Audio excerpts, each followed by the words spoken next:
Je lis du livre de Daniel, chapitre 5, au verset 25, ce qui suit. Voici l'écriture qui a été tracée. Comptez, comptez, pesez et divisez. Prions. Notre Seigneur et notre Dieu,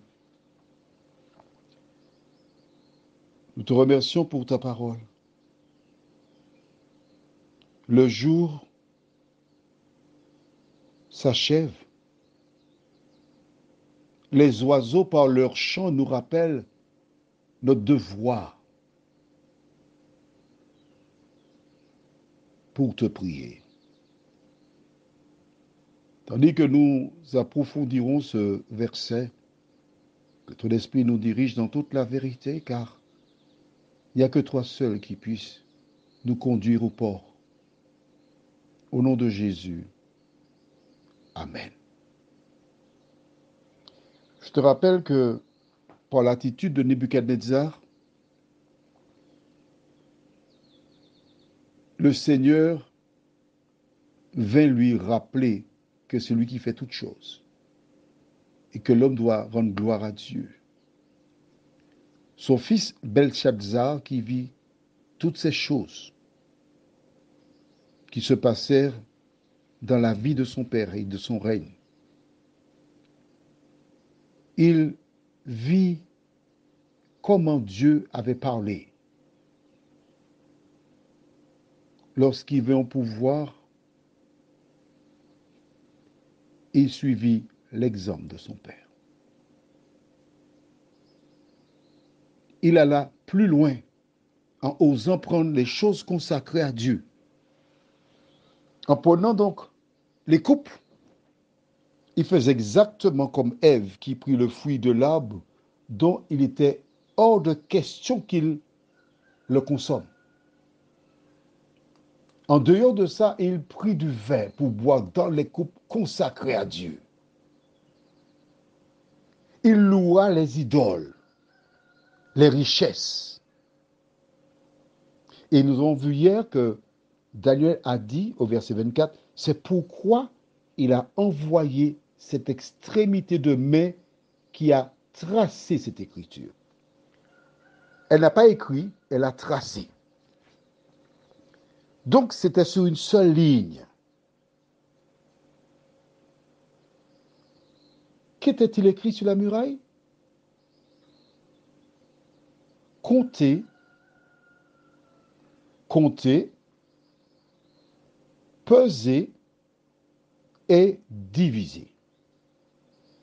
Nous verrons ce que cela signifie. D'accord? L'explication, on verra demain. Mais pour l'heure,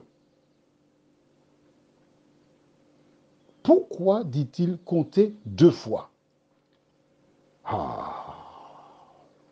La réponse est pourtant simple. Hein? Dis-moi. Tu cherches,